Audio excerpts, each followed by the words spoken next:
Investigation চলি আছে আপোনালোকক মই একদম হাতজোৰ কৰি কৈছো হাতজোৰ গৈছিলে দেউতাক গৈছিলে হয় দেউতাক দুবাৰ গৈছে যেহেতু থানালৈ আহোঁতে তেওঁলোকৰ মানুহ আমি দুবাৰ মাতিছোঁ আমি দেওবাৰৰ পৰা তেওঁলোকক মাতি আছোঁ তেওঁলোক থানালৈ প্ৰথম কথা অহা নাছিলে তেওঁলোকে ৰিজন দেখাইছিলে তেওঁলোকৰ পেচেণ্ট ৰখিবলৈ মানুহ নাই ৰ'ব তাৰপিছত নাই অহাৰ কাৰণে আমি আকৌ সোমবাৰে যেতিয়া তেওঁক মাতিছিলে নন্দিনীৰ দেউতাকে ৰাতি গোটেই ৰাতি 7:30 মানৰ পৰা ৰাতি 12টা বজালৈকে তেওঁলোকৰ লগত ৰখি তেওঁলোকক সহায় কৰিব গৈছিল কিন্তু তেওঁলোকক সহায় কৰিব যোৱাতে কোনোবা কেইজনমান যুৱক আছিলে যিকেইজনে আমাৰ দেউতাকক দাবী ধমকি দি তেওঁলোকক মানে সহায় কৰিব নিদিলে সেইটোৱে কথা আমি এতিয়া মই মানে কৈছো যে ভুল হৈছে নে শুদ্ধ হৈছে মই নাজানো এইটো আপোনাৰ সোমবাৰে ৰাতি গৈছে দেউতাকে হাতত নহয় এপলত সোমবাৰে যেতিয়া থানালৈ তেওঁলোকৰ মানুহ আহিছিলে তেওঁলোকৰ মোমায়েকজনে নিজে কৈ গৈছিলে যে আমাৰ অকণমান আৰ্থিক অৱস্থা বেয়া আপুনি আমাক অকণমান কেছ পইচা দি সহায় কৰিব তেতিয়া নন্দিনীৰ দেউতাকে ৰাতি গৈছে তেওঁলোকক দিবলৈ পইচা দিবলৈ বা খবৰো লৈছে ICUত গৈ তেওঁ চাইছেও নন্দিনীৰ দেউতাকে চাইছে আৰু পইচা দিবলৈও গৈছে বা যি লাগে আৰু অকল পইচা বুলি নহয় গোটেই সহায় কৰিব গৈছে ডক্টৰৰ লগতো কথা পাতিছে নন্দিনীৰ দেউতাকে কিন্তু সেই সময়ত কেইজনমান যুৱক আছিলে তাতে আমি নাজানো কোন হেৰি কৰি তেওঁলোকে দাবী ধমকি দি দেউতাকৰ পৰা সহায় লোৱাত বাধা কৰিলে দেউতাকে বাধা কৰিলে সোমবাৰে ৰাতি মঙলবাৰে যোৱাকালি যে ঢুকাইছে ঢুকুৱাৰ 5 মিনিট আগলৈকে নন্দিনী দেউতাক তাতে আছে 5 মিনিট আগত হস্পিটেলতে আছে তেতিয়াও তেওঁ সম্পূৰ্ণ সাজু হৈ গৈছে যে তেওঁলোকক সহায় কৰিব কিন্তু সেই কেইজন মানুহৰ কাৰণে সেই তেখেতলোকক দাবী মানে বাৰে বাৰে মানা কৰি আছে যে আপোনালোকে পইচা নল'ব একো সহায় নল'ব তেওঁলোকক গতিকে তেওঁলোক কোন মই নাজানো গতিকে মই এই কথাটো কোৱাটো শুদ্ধ হৈছে নে ভুল হৈছে নে শুদ্ধ হৈছে সেইটোও মই নাজানো কিন্তু এই কথাখিনি ক'বলৈ আমি সুবিধা পোৱা নাই আৰু আমি বিচৰাও নাই এইটো সময়ত বেলেগ এটা কণ্ট্ৰভাৰ্চি হওক যিহেতু ইমান দুখিত ইমান এটা ডাঙৰ ঘটনা হৈছে আমিও ভয় খাই আছো তাইও ভয় খাই আছে গতিকে এইখিনি মই আপোনালোকক আজি ক'লো যে আমি নোযোৱা নহয় এতিয়াও আমি সাজু তেওঁলোকে যি ক্লেইম কৰে যেনেকৈ ধৰণে বিচাৰে আমি সাজু আৰু তেখেতৰ পৰিয়াললৈ আমি শোকবেদনা পঠাইছোঁ আমাৰ পৰিয়ালৰ ফালৰ পৰা আমি বহুত দুখিত আমি কোনো কাৰণতে জানি বুজি কৰা নাই আমিও শিকোৱা নাই সেইটো কথা তেওঁ ব্যস্ততাৰ মাজত আহিছিলে ঘৰলৈ ৰাতি এনেকুৱা এটা হ'ল সেইটো কাৰণে আমি দুখিত তেওঁ গাড়ী নচলায় আমাৰ ড্ৰাইভাৰ আছে এতিয়াও আছে বহি আছে ড্ৰাইভাৰে চলায় সেইদিনা ড্ৰাইভাৰ নাই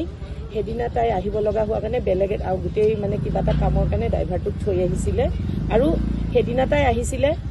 তাইক বেষ্ট এক্ট্ৰেছৰ এৱাৰ্ড দিছিলে বেলতলা ৰংগমঞ্চ অডিটৰিয়ামত মই নামটো বৰ্তমান মনলৈ অহা নাই সেই এৱাৰ্ডটো ল'বলৈ তাই ভাবিছিলে ৰাতি আহি দিনত অকণমান ঘৰত ৰেষ্ট কৰি ইভিনিং তাই সেই ইভেণ্টটো এটেণ্ড কৰি তাই গুচি যাব গতিকে ইয়াত কাৰো ভুল নাই এইটো সম্পূৰ্ণৰূপে এটা এক্সিডেণ্ট কথা আমি বহুত দুখিত তাৰ কাৰণে আপোনালোকক মই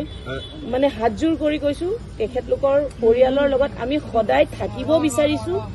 আছোঁ আৰু থাকিম কিন্তু আপোনালোকে অকণমান আমাক সুবিধা কৰি দিয়ক যিটো আমি বিচাৰিও পোৱা নাই আৰু সেই হস্পিটেলত যেতিয়া দেউতাককে ধমকি দিলে তাৰ পিছত আমি শংকিত হ'লোঁ আৰু আমি যিগৰাকী ICU আছিলে তেখেতৰ লগত সোমবাৰে যেতিয়া ৰাতিপুৱাৰ পৰা এই নিউজবোৰ বাজিছে মই আৰু দেউতাক নিজে আহিছোঁ IC-জনৰ ওচৰত যে আপুনি ফোন কৰক বা ল'ৰাজনৰ খবৰ লওক যি লাগে যে GMCত ভাল ট্ৰিটমেণ্ট নাপাব তেওঁক প্ৰাইভেটলৈ আনিবলৈ দিয়ক এই কথাখিনি আমিয়ে তেখেতলোকক ছাজেষ্ট কৰিছোঁ আমিয়ে ফোনত জনাইছোঁ কিন্তু আমাক নহয় নন্দিনীৰ কথাটো আপোনালোকে যে বাৰে বাৰে টানি আছে নন্দিনীক আপোনালোকে থিয়েটাৰৰ কথা জানে তেখেতলোকৰো এটা বাধ্যবাধকতা আছে নন্দিনীৰ দিনটো এইবিলাক কাৰণ আৰু এটা কথা বৃহস্পতিবাৰে হৈছে শুক্ৰবাৰে দিনটো নন্দিনী থানাত আছিল কাৰণ গাড়ীখনৰ গোটেই প্ৰচিডিউৰটো কৰিছে শুক্ৰবাৰে দিনটো থাকি ৰাতি তাই গৈ প্ৰেক্টিচ কৰিছে আকৌ তাই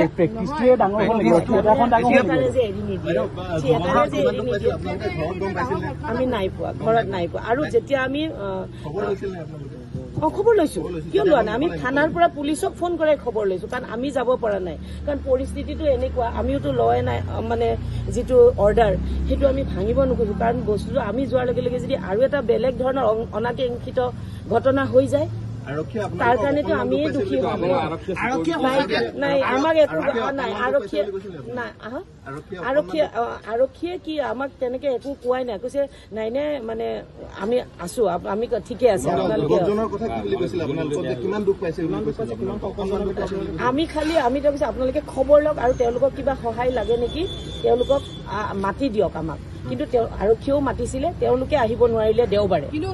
দেওবাৰে নহয় চৰি তেওঁলোকে আহিব নোৱাৰিলে কি কয় হয়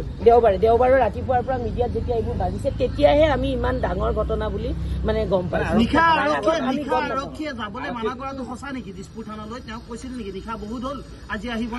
মই নাছিলো স্পটত মই নাজানো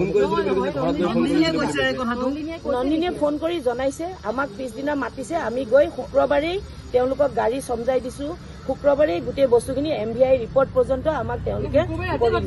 এইটো বৃহস্পতিবাৰে ৰাতি শুক্ৰবাৰে আমি ৰাতিপুৱাৰ পৰা থানাতে আছিলো বৃহস্পতিবাৰে পুৱতি নিশা গৈছিল নাই যোৱা বৃহস্পতিবাৰে বৃহস্পতিবাৰে সেইখিনি পুলিচে জানিব মই সেইবিলাক নাজানো সেইখিনি মই দেখা নাই মই নাজানো নাই মই তেনেকুৱা একো কথা মোৰ তেওঁলোকৰ লগত পাতা হোৱা নাই কাৰণ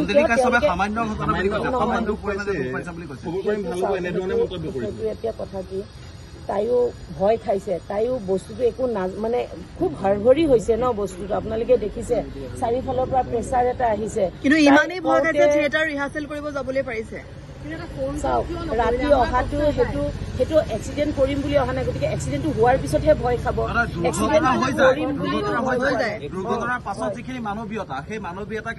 আছে এইখিনি আমাৰ সদায় আছে নন্দিনীও কৰিছে আছে তেওঁৰো আছে কৰিছে ফোন কৰিছে কৈছোতো আপোনালোকে দুটা কৰিছে আপোনালোকে যেনেকে এই ভিতৰুৱা কথাখিনি নাজানে ভিতৰুৱা মানে ধৰক আমি হেল্প কৰিবলৈ গৈ যে হেল্প কৰিব নোৱাৰিলো আৰু সেই হেল্প যদি কৰিব পাৰিলে আজি ল'ৰাটো এনেকুৱা নহলহেঁতেন কাৰণ GMCত তেওঁ প্ৰপাৰ ট্ৰিটমেণ্ট নাপালে তাৰপিছত আমি কোৱাৰ কাৰণেহে তেওঁলোকে এই এপললৈ আনিলে তেতিয়াও আমি ৰেডি GMCলৈ আমি আৰক্ষীৰ দ্বাৰা ফোন কৰিছো কাৰণ প্ৰথম ঘটনাটো আপোনালোকক মই হাতযোৰ কৰিছো এইটো চিকিউৰিটি ৰিজনৰ কাৰণে আমি তালৈ যাবলৈ আমি পুলিচক সোধোতেও তেওঁলোকে কৈছে আপোনালোকে এতিয়াই নাযাব তেতিয়া তেওঁলোকে চিকিউৰিটি ৰিজনৰ কাৰণে দেই বেলেগ কাৰণত নহয় কৈছে আমি খবৰ লৈ দিছো তেতিয়া কৈছে যে আপোনালোকে এতিয়াই যাব নালাগে বস্তুটো ইমান হেৰি হৈ আছে কিবা এটা অনাকাংক্ষিত ঘটনা হব পাৰে বুলি লৈছে তেওঁক ফোন কৰিছে কোনে সেইটো মই এতিয়া ডিটেইলছ আপোনালোকক দিব নোৱাৰিম জানে নন্দিনী আজি নহয় নন্দিনী আজিৰ পৰা 4-5 বছৰ আগৰ পৰা গাড়ী চলাই নন্দিনীৰ লাইচেঞ্চ আছে আৰু গাড়ীৰো সম্পূৰ্ণ কাগজ পত্ৰ আছে আমি সকলোখিনি থানাত জমা দিয়া হৈছে থানাই সকলো ইনভেষ্টিগেশ্যন কৰিছে আৰু তাৰপিছতহে যাবলৈ দিয়া তেওঁ নচলোৱা নাছিল সেয়া ড্ৰাইভাৰে চলাই মাজে মাজে নামনি অসমলৈ তেখেতে যায় থিয়েটাৰৰ কামত যায় ড্ৰাইভাৰক জালুকবাৰীত নমাই দিয়ে তেখেতে নিজে গাড়ীখন চলাই যায় যায় বিভিন্ন কথা এইবিলাক সামাজিক মাধ্যমত মানুহেতো কবই আমিতো কাকো একো বাধা দিব নোৱাৰো ন গতিকে ইয়াত কোনে কি কাৰণে কি উদ্দেশ্যেৰে ইমান কথা কৈছে সেইটোত আমি একো কমেণ্ট কৰিব নোৱাৰো আমি নাজানো নহয় এতিয়া আমি কেনেকে জানো নাই সেইটো নাই নিশ্চয় আছে এতিয়াও আছে আৰু এইখিনি আইনী প্ৰক্ৰিয়া শেষ হলে নিশ্চয় আমি গৈ আপোনালোকে যদি লগত থাকেও আমি গৈ নিশ্চয় আপোনালোকৰ মানুহ নলবাৰীলৈ যাবলৈ খবৰ ল'বলৈ আজি মৰণোত্তৰ পৰীক্ষা হ'ব তাত আপোনালোকে যোৱা চিন্তা চৰ্চা কৰিছে নেকি নাই এতিয়া আমিতো এতিয়া যিহেতু এইটোৱে মেৰ পাছত সোমাই পৰিছো গতিকে আমি এই কামখিনি আগতে শেষ কৰি লওঁ এটা কথা কওক যে আপোনালোকে টকা দিব গৈছিল টকা নললে কিন্তু তেওঁলোকে কান্দি কৈছে যে টকা আমাক প্ৰয়োজন হৈছে কিয় কৈছে নাজানো আমাক কিন্তু থানাতো কৈ গৈছিলে মোমাইকজনে যে আমাৰ টকা নলওঁ বুলি কোনে কৈছিলে টকা তেওঁলোকে কোৱা নাই, তেওঁলোকৰ পৰিয়ালৰ মানুহে কোৱা নাই। তেতিয়াহ'লে কোনে কৈছিল? কেইজনমান মানুহ আছিলে তাতে, যিকেইজন মানুহে তেওঁলোকক বাধ্য কৰালে যে আপোনালোকে পইচা নলয়। আৰু এটা অভিযোগ আছে, তেনেই ন্যূনতম টকা আপোনালোকে দেখাৰ অভিযোগ আছে। মামাতকে আপোনালোকে যোগাযোগ নকৰিলে তেওঁলোকে? কালিও গৈছে, মোৰ মানুহজনটো নন্দিনী দেউতাক কালিও তেখেতৰ মৃত্যুৰ 4-5 মিনিট আগত ঘৰত আহি পাইছে। আকৌ তেওঁ গৈ মানে চানমাৰি পাই মানে ইফালে খবৰটো অহাৰ কাৰণে আৰু অকমান চিটুৱেশ্যনটো কেনেকুৱা হৈছে আপোনালোকে জানে, গতিকে তেওঁ সেইখিনিত ৰখি দিলে। বাইদেউ, তেনেই ন্যূনতম টকা আপোনালোকে চামিউলৰ পৰিয়ালক যাচা বুলি এক অভিযোগ উত্থাপন হৈছে। চামিউলৰ পৰিয়ালে এই কথা কৈছে, কি ক'ব এই ক্ষেত্ৰত? সেইটো নহয়, পইচাৰ কোনো হেৰি নাই, লিমিটেশ্যন নাছিলে। আৰু এটা কথা, যোৱাকালি তেওঁলোকে ৰখাইছে যে ডক্টৰ আহক, ডক্টৰে কি কয়। তেখেত ক'লোতো সন্ধিয়া তেখেত ঢুকোৱাৰ আগমুহূৰ্তলৈকে তাতে ৰখি আছে, আৰু দুপৰীয়া যিখন ডক্টৰৰ লগত মিটিং হৈছে তেওঁলোকৰ পৰিয়ালৰ, মোৰ মানুহজন বাহিৰত বহিয়ে আছে। মই ফোন কৰিছো, এটা কথা কৈছিল যে নন্দিনী কাশ্যপে তেওঁলোকক ক'লে যে আপোনালোকে পুলিচৰ ওচৰত যে কেছ কৰে, যি কৰে কৰক, এই ক্ষেত্ৰত মই কোনোভাৱে জড়িত নহয়, মই কোনো টকা দিব নোৱাৰো, এনেধৰণে তেওঁলোকে অভিযোগ এটা আনিছে। সেইটোৱে এতিয়া সেই কথাটো এতিয়া কোনে ফোন কৰিছিলে, কোনে কৈছে, মইতো ক'ব নোৱাৰিম। মইতো এইটো তেখেতেই জানিব ন। সেইটো মিছা কথা, কাৰণ মই আপোনালোকক কি বুলি ক'ম, এতিয়া কি প্ৰমাণ দিম, কেনেকে প্ৰমাণ দিম, মইতো সেইটোৱে, সেইকাৰণে আমি একো ক'ব খোজা নাই। আমাৰ ওচৰত প্ৰমাণ নাই, কিন্তু নাই দিয়া। মই নিজে বিচাৰিছো, যি এটা অনাকাংক্ষিত ঘটনা হ'ল তাৰ এটা সুবিচাৰ হওক, ন্যায় ব্যৱস্থা যি আছে, ন্যায়ভাৱে যি শাস্তি দিয়ে তাকতো আমি মানিবলৈ বাধ্য। আমি